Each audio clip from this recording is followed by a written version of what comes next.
ouvir a voz do Salvador.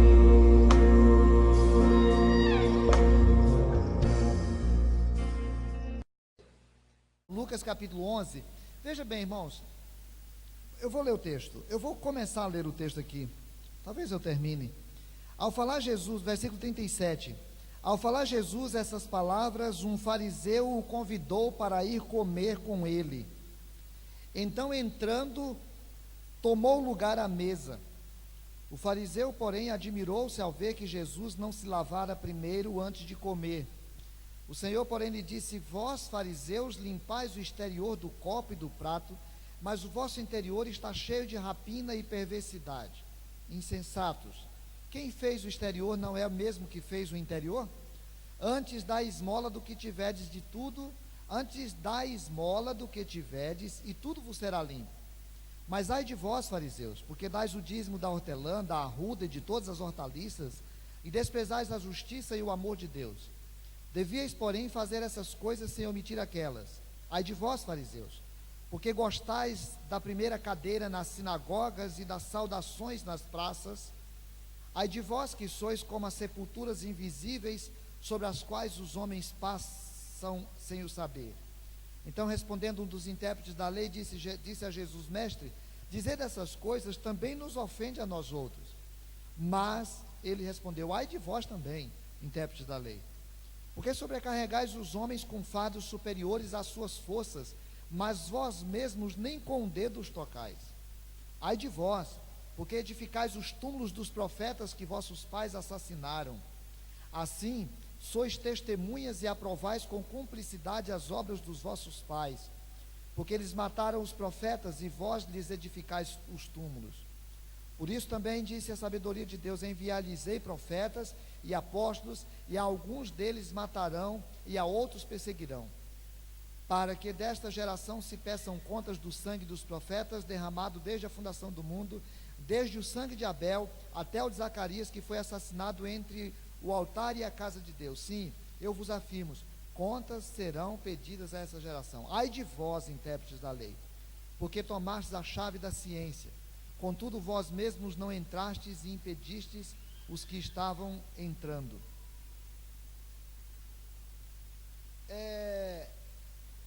Eu vou descansar um pouquinho das cartas do Apocalipse. Acho muito pesado a gente ouvir na sequência aquelas cartas, e quero voltar, continuar uma série antiga, que também acho que a gente não é bom a gente fazer aquela série na sequência, porque se as cartas do Apocalipse é muito dura, porque elas falam duramente contra as nossas falhas, os nossos pecados, as palavras de Jesus são muito duras contra a nossa religião.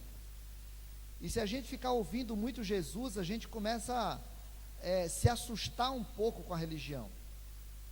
Nós fazemos parte de uma igreja, nós fazemos parte de uma instituição, a Igreja Presbiteriana do Brasil. Essa é uma igreja, ela é uma instituição, ela tem regras humanas, ela tem formatos, e nós estamos nela e fazemos parte dela e a amamos, inclusive. Mas se a gente ficar ouvindo muito só Jesus, talvez em algum instante a gente se assusta um pouquinho. Então, essa série que eu chamo de Aprendendo com os Atos de Jesus, eu procuro não olhar o que Jesus falou, mas olhar o que Jesus fez, porque Jesus é um modelo para nós. Ele é o Deus que se encarnou e viveu entre nós. Ele é a expressão do Adão. Se alguém quiser pensar como que era Adão, é só olhar para Jesus. Então, quando a gente olha para Jesus, a gente aprende o modo, o jeito que Jesus quer que a gente viva. E um dos grandes problemas que Jesus enfrentou na terra foi a religião. E aí, triste era a religião dele.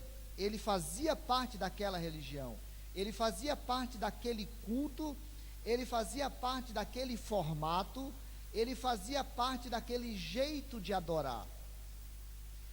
E era complicado porque os maiores adversários de Jesus estavam dentro da religião dele. E os maiores confrontos que Jesus teve foi com os seus irmãos de fé. E aí é bom a gente parar um pouquinho para olhar para Jesus e tentar aprender com Ele. E aí eu sempre fico me lembrando, porque algumas coisas das igrejas ainda me assustam. E fico com medo porque eu sou pastor de uma igreja presbiteriana do Brasil. Eu sou presidente de um conselho de igreja. Eu sou presidente de um presbitério. Estou agora eleito para participar da reunião do Supremo Concílio. Eu morro de medo de falar esse nome, porque é um negócio muito para cima, né? Eu vou para a reunião do Supremo Concílio da igreja, da IPB. E aí a gente chega lá e tem 1000 e tantos homens para decidirem sobre a igreja presbiteriana. E você vai para um culto que 1280 estão de terno, porque a gente precisa estar de terno no culto de abertura do Supremo Concílio.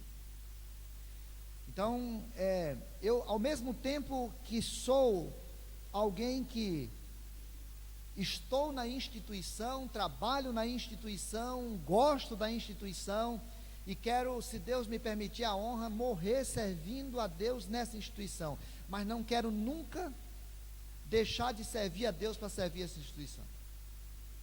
Não sou escravo dessa instituição. Não, ninguém dessa instituição morreu na cruz por mim. Quem morreu na cruz foi esse homem, que tem um jeito de ser, tem um jeito de viver, e aí nós somos chamados a aprender com ele nesse texto.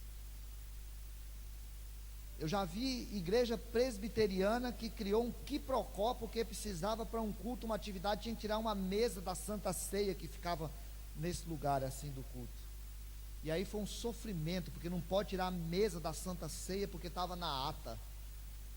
Já vi aqui há pouco tempo uma igreja, não presbiteriana, mas igreja também, que o pastor chegou na porta da igreja e falou que não estava autorizado o irmão ir num culto de uma outra denominação, ainda que era um pastor amigo dele que estava chegando aqui em Porto Velho, mas não podia porque não é da igreja dele.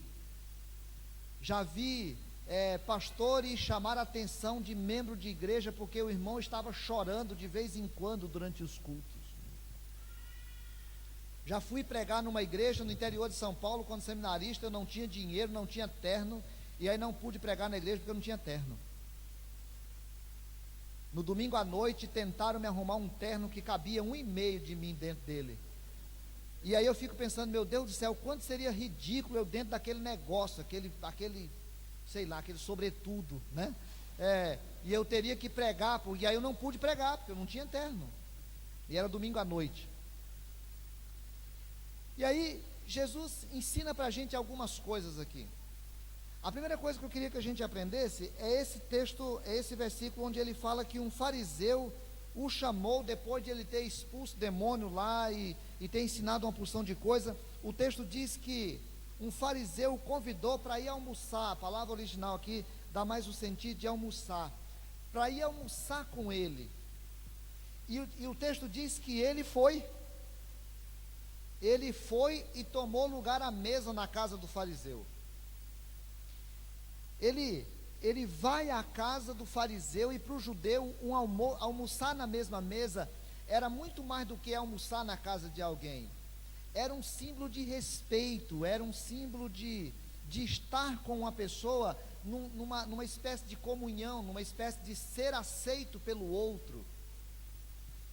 E Jesus foi porque ele tinha disposição de conviver mesmo com as pessoas que se lhe opunham. Talvez essa é uma coisa boa para a gente aprender hoje, a primeira coisa. A gente tem de aprender a conviver mesmo com as pessoas que se opõem a nós. A gente precisa aprender a conviver com aquela pessoa da outra religião. É uma outra religião que não tem nada a ver com a gente, que não concorda com a gente, que não aceita a nossa fé e o nosso Deus, mas a gente precisa aprender a conviver, porque Jesus diz que as pessoas que não conhecem o reino, elas só fazem aquilo que lhes são agradáveis, elas só amam aqueles que lhes amam, elas só sentam com aqueles que concordam, mas Jesus diz que a gente não. Nós somos chamados a amar inclusive os nossos inimigos, porque se nós amarmos apenas os nossos amigos, qual proveito há? Então, o fariseu chama Jesus e ele vai. Se você olhar na tua Bíblia, Lucas capítulo 5, tem um confronto de Jesus com o fariseu. O fariseu fica lá torrando a paciência de Jesus. Ele ensina uma coisa e o fariseu está ali, um grupo olhando do lado para saber se ele fala alguma coisinha, porque o fariseu é alguém que fica olhando para ver se tinha alguma falhazinha na doutrina dos ensinos dele. Mas se a gente olha em Lucas capítulo 6, também tem os fariseus lá torrando a paciência de Jesus. Aí se a gente olha em Lucas capítulo 7, também tem fariseu lá torrando a paciência de Jesus. E agora um fariseu vai lá e chama Jesus para almoçar, e Jesus vai. Porque ele ensina esse grau de tolerância que tem que tomar conta da nossa prática religiosa. Nós não somos chamados à intolerância, nós somos chamados em Jesus Cristo à tolerância. Jesus foi intolerante? Foi. Com os irmãos de sua igreja, vamos chamar assim, da sua religião, com os irmãos da sua igreja que eram hipócritas, mentirosos, que não se humilhavam e que ficavam apontando o dedo na cara dos outros. Jesus foi duro. Jesus foi duro. Mas ele ensina uma prática muito importante para a gente aqui. A gente precisa aprender a conviver com o diferente. A gente precisa aprender a conviver com a diferença. Eu fui a um debate há um tempo atrás com um pai de santo. E a gente foi debater sobre sexualidade. E eu nem sabia que eu ia participar do debate, me chamaram à mesa. E o pai de santo foi defender a homossexualidade. No final, se ele fizesse um apelo, um monte de gente levantava a mão, aceitando ser homossexual, porque ele fez uma defesa tão bem feita. E eu fui lá como um psicólogo para poder falar sobre sexualidade. Nem sabia que ia chegar nesse assunto lá. E ele é professor, e nós nos encontramos muitas vezes, e já fui há pouco tempo agora num outro debate com ele sobre um outro assunto, e nós somos amigos. E ele nunca me chamou para almoçar na casa dele, mas se ele me chamar eu vou, porque Jesus me ensina isso na prática da vida, porque para nós é necessário isso. Quando era jovem seminarista, eu fui convidado para almoçar, Adel também, nós já era casado, Adel também. Nós fomos chamados para almoçar na casa de uma prostituta. E aí eu fiquei pensando depois, rapaz, a mulher vai comprar comida com o dinheiro que ela ganhou na prostituição. E eu fiquei meio na dúvida. Mas a minha dúvida não era quanto a minha dúvida é quanto aos meus irmãos de igreja, porque se tem um negócio que é perigoso na vida de pastor, é irmão de igreja. Não é? Porque irmão de igreja, se ele vai ficar cuidando e aquilo pode virar uma ameaça. E aí chegou um irmão de igreja.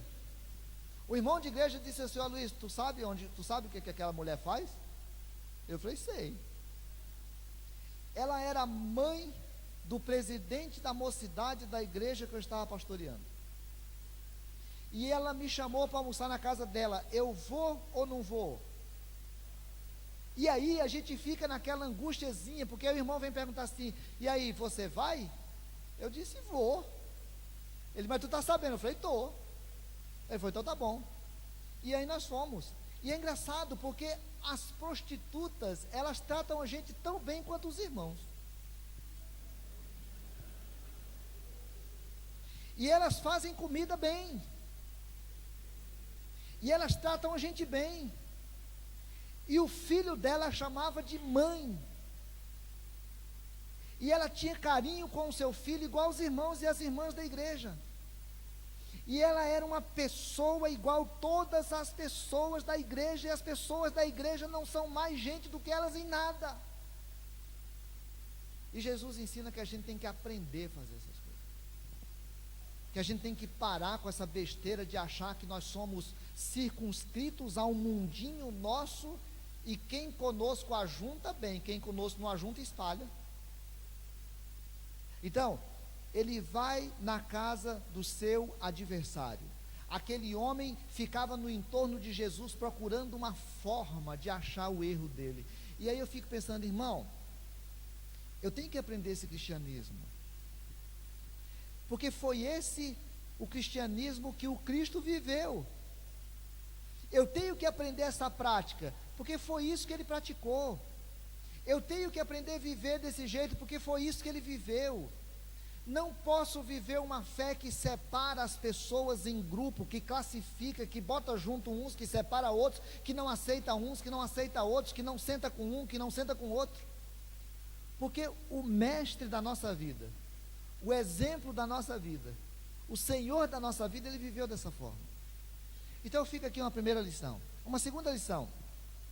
O texto vai dizer que Jesus, além de sentar com essas pessoas, ele tinha a disposição de quebrar os valores religiosos que geram e que alimentam a hipocrisia. Olha, se tem uma coisa que é especialista em hipocrisia, se chama religião, igreja.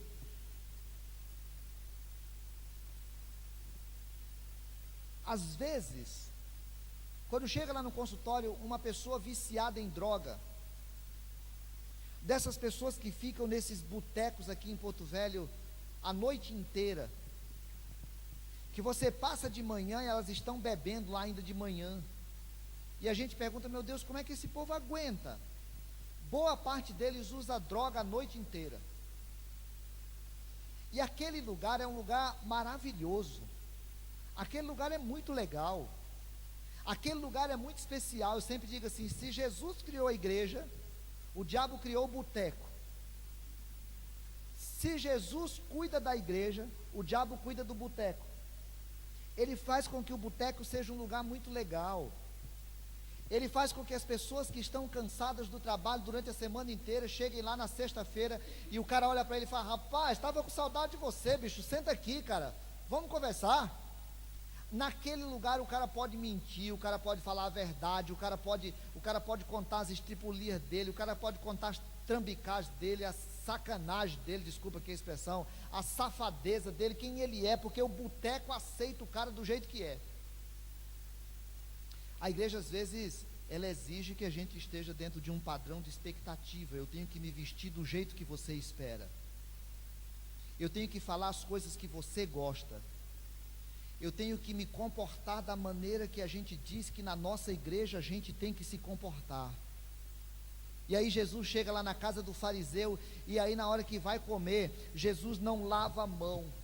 E aí o fariseu dá uma pensada assim, que capa mais sem higiene.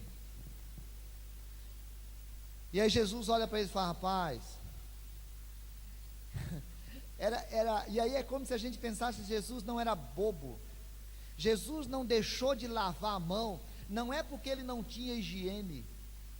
Jesus deixou de lavar a mão porque existia um costume no farisaísmo. O farisaísmo era um grupo religioso, era um partido religioso dentro do templo judaico, muito preocupado com a pureza. Nós temos de ser santos, mas mais do que santos, nós temos que nos parecer santos. E aí, eles gastaram tanto tempo preocupados em parecer santos, que eles ficaram mais parecendo santo do que sendo santo. A preocupação com a aparência de santidade se tornou tão grande que eles pegaram a lei e criaram uma porção de ensinamentos em cima da lei. E a Mishnah, um sistema, um código de interpretação da lei que eles tinham, dizia que era mais importante você cumprir a interpretação da lei do que a lei. Eles pegaram aquele código de interpretação deles, porque eles diziam assim, se você não conseguir cumprir a lei uma hora porque você não entende, não justifica, porque tem a interpretação dela, que está aqui claro, então por que vocês não vão cumprir? E aí eles foram criando uma porção de tradições, eles foram criando uma porção de costumes, e dentre os costumes deles estavam, você precisa lavar as mãos antes de comer, não é porque as suas mãos estão necessariamente sujas, mas é porque isso é um símbolo de que você é santo, de que você é puro, de que você vai chegar agora e você vai estar purificado. Então você precisa lavar as mãos como símbolo de pureza. E a Mishnah ainda dizia qual era a quantidade de água que a pessoa deveria usar numa circunstância X. Se você não usar bem aquela quantidade de água, não vai estar bem lavado. Então é a quantidade de água, é a hora, é o jeito. Você tem que beijar, você tem que abraçar aquela pessoa que chega, você tem que sentar de tal maneira, você tem que vestir de tal coisa. Isso é típico de religião. E aí Jesus fala para eles, sabe o que acontece? Vocês ficam muito preocupados com a aparência. Eu não vou lavar a mão coisíssima nenhuma. E aí eu acho maravilhoso, porque Jesus está dizendo: eu não estou aqui submisso às regras religiosas e às manias que vocês inventaram. As manias que vocês inventaram em cima da palavra de Deus não são palavra de Deus, e eu não estou com a minha vida à disposição dessas manias. E aí eu preciso de novo parar um pouquinho para aprender. Primeiro,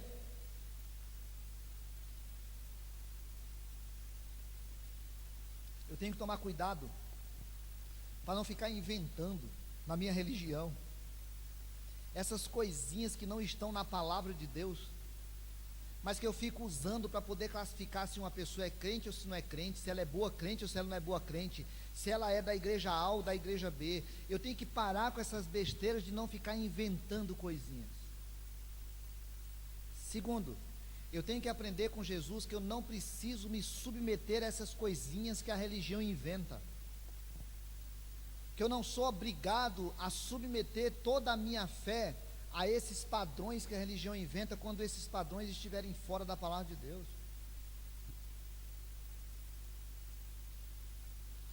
Então eu posso parar e aprender.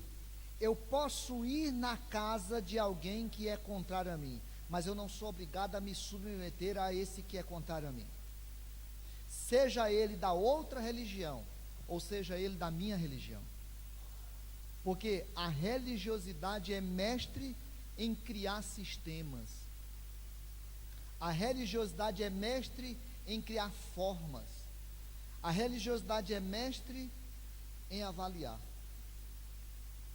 Mas por último, Jesus estava predisposto também a confrontar os intérpretes da lei, a esses mestres, a essas pessoas que aprendem muito, a essas pessoas que estudam tanto. Existia um grupo de pessoas que eram considerados intérpretes da lei. Eles estudavam toda a lei do Velho Testamento. Onde tinha uma lei, eles estudavam. Formaram duas grandes escolas de interpretação. E aí ele dizia: eu sou dessa escola. O outro dizia: eu sou daquela escola. Eu sou fariseu e sou mestre. Eu sou fariseu e sou intérprete. O outro dizia: eu sou saduceu e também sou intérprete. Então, nem todo fariseu era intérprete, mas muitos intérpretes eram fariseus. E no momento em que Jesus estava se contrapondo aos fariseus, teve uma hora que Jesus toca numa feridinha do fariseu. Porque Jesus diz assim: vocês gostam de sentar na frente das sinagogas para passar a ideia que são mais dedicados. Vocês se acham muito puros, mas vocês não ajudam os pobres. Vocês podiam ajudar os pobres, ao invés de ficar preocupado com essa pureza externa, vai ajudar pobre. Vocês ficam preocupados de dar o dízimo da mínima coisa. Uma vez eu vi um pastor falando assim, que se você ganhar uma meia, você não precisa perguntar para a pessoa porque é falta de educação, mas vai na loja depois e descobre qual é o valor da meia para você poder entregar o dízimo. Porque se você usar uma meia que você ganhou de alguém e não entregar o dízimo, você vai estar roubando de Deus. Jesus fala assim: olha, vocês ficam preocupados de entregar o dízimo das pequenas coisinhas, mas vocês esquecem as coisas mais essenciais da fé. E eu não quero ficar tratando o que Jesus falou, né? E aí o intérprete da lei fala assim: Senhor, agora nós estamos com um problema, porque o Senhor chegou aqui e começou a falar do fariseu, só que agora o Senhor falou de nós também. O Senhor falou: ai dos fariseus. Tudo bem, isso é um problema dos fariseus, só que agora o Senhor falou de nós também. Aí Jesus falou: ai de vocês também, intérprete da lei, porque vocês inventam um monte de coisa fora da palavra de Deus para colocar um peso sobre a vida dos irmãos. Nem o dedo vocês colocam naquilo que inventam. Porque Jesus está disposto a confrontar qualquer ensino, seja de quem for, venha de onde vier. Ele está disposto a confrontar se esse ensino não for a palavra de Deus. E aí, por isso a Bíblia fala que a gente tem que tomar cuidado para não ter entre nós muitos mestres, porque mestre é outra coisa perigosa, porque o mestre ensina de acordo com aquilo que lhe ensinaram, e os mestres têm a tendência de seguir escolas, hermenêuticas, teológicas, que diz para ele que isso é assim, e se isso é assim, é o contrário do que o outro fala, e se é o contrário do que o outro fala, ele está errado. Como aquele irmão que eu perguntei para ele, se tiver uma irmã lá da igreja fulano de tal, velhinha, quase 80 anos, tem 40 que ela só olha e vai para a igreja, não corta cabelo, usa saia comprida, não fala mal nem do diabo, uma pessoa muito dedicada na fé, na oração, mas ela não é da tua igreja, ela vai para o céu? Ele falou, vai não. Não vai não, vai não. Mas a questão não é não cortar o cabelo, não é fazer isso, fazer isso, fazer isso. Ele falou, não vai não. Por quê? Porque a doutrina é diferente. Mas qual doutrina? A saudação. Qual saudação? É porque lá eles falam paz do Senhor, aqui a gente fala paz de Deus. Meu Deus, que religião é essa? Quem foi que ensinou isso? Onde é que nós estamos construindo a nossa fé? Onde é que nós construímos a nossa religiosidade? Quando a gente sair daqui hoje, nós vamos viver que religiosidade? A religiosidade para Jesus não é aquilo que se vive dentro dos templos, nas suas regras eclesiásticas ou nas suas regras hermenêuticas, mas aquilo que se vive fora do templo como resultado de um amor profundo a Deus, um amor que a gente não sai julgando as pessoas, avaliando as pessoas, classificando as pessoas, mas um amor que faz, se for possível, a gente sentar na mesa do adversário. Um amor que faz a gente sentar e ouvir aquele que é contrário a nós. Um amor que faz a gente, inclusive, contrariá-lo, contrapor-se a ele, mas sempre caracterizado pela atitude de amor. E aí, irmãos, eu fico com medo. Eu sou o adversário? Eu sou fariseu? Alguém que cria um jeitinho de viver para poder passar a ideia de que eu sou crente? Terceiro, eu sou um mestre que fico ensinando aquilo que me ensinaram só como uma forma de preservar a minha instituição, mesmo quando eu sei que isso não é necessariamente a palavra de Deus? Não, não, nós não somos chamados a isso.